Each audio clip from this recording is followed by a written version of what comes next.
ಮೂಢ ಅನ್ನೋದು ಒಂದು ಹಗರಣವೇ ಅಲ್ಲ, ಅದು ವಿಷಯನೇ ಅಲ್ಲ. ಮೂಢ ಅನ್ನೋದು ಒಂದು ಹಗರಣವೇ ಅಲ್ಲ, ಅದು ವಿಷಯನೇ ಅಲ್ಲ.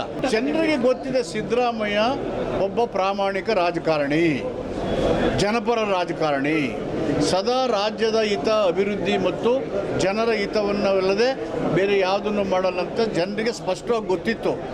ಆ ಒಂದು ತಿಳುವಳಿಕೆಯಿಂದನೇ ಜನ ನಿರೀಕ್ಷೆ ಮಾಡಿರಲಿಲ್ಲ. ಯಾರು BJP JDSನವರು ನಿರೀಕ್ಷೆ ಮಾಡಲಿಲ್ಲ. 3 ನಾವೇ ಗೆದ್ದು ಬಿಡ್ತೀವಿ ಅಂತ ಹೇಳ್ತಿದ್ರು. ಆದರೆ ಜನ ಸರಿಯಾದ ತೀರ್ಪನ್ನು ಕೊಟ್ಟಿದ್ದಾರೆ. ಏನು ಸುಳ್ಳನ್ನು ಸತ್ಯ ಮಾಡಿ ಅಪಪ್ರಚಾರ ಮಾಡಿ ರಾಜಕೀಯ ಪುತ್ತಿಯೂರಿಯ ಮುಖಾಂತರ ಸರ್ಕಾರ ಉಳಿಸಬೇಕು, ಈ ಸರ್ಕಾರ ಮುಂದುವರಿಬಾರ್ದು ಅಂತ ಹೇಳಿ ಎಲ್ಲ ಹಂತದಲ್ಲಿ ಪ್ರಯತ್ನ ಮಾಡಿದ್ರು. ಅದಕ್ಕೆ ತಕ್ಕ ಉತ್ತರ ಕೊಟ್ಟಿದ್ದಾರೆ. ಜನರ ತೀರ್ಪನ್ನು ನಾವು ಗೌರವಿಸಿ ಅವರಿಗೆ ಧನ್ಯವಾದಗಳನ್ನು. ಮೂಢ ಅನ್ನೋದು ಒಂದು ಹಗರಣವೇ ಅಲ್ಲ, ಅದು ವಿಷಯನೇ ಅಲ್ಲ. ಅದೊಂದು ರಾಜಕೀಯ ವಿಷಯವನ್ನು ಮಾಡಿ ಅದರ ಮುಖಾಂತರ ಸಿದ್ದರಾಮಯ್ಯರ ವ್ಯಕ್ತಿತ್ವಕ್ಕೆ ಮಸಿ ಬೆಳೆದು ನಾಯಕತ್ವಕ್ಕೆ ಧಕ್ಕೆ ಉಂಟು ಮಾಡಿ ಜನರ ಆಶೀರ್ವಾದ ಸರ್ಕಾರವನ್ನು ಉರುಳಿಸ್ತಕ್ಕಂಥ ಹುನ್ನಾರ ಇತ್ತಲ್ಲ, ಅದಕ್ಕೆ ತಕ್ಕ ಶಾಸ್ತಿ ಮತ್ತು ಪಾಠ ಉತ್ತರ ಕೊಟ್ಟಿದ್ದಾರೆ.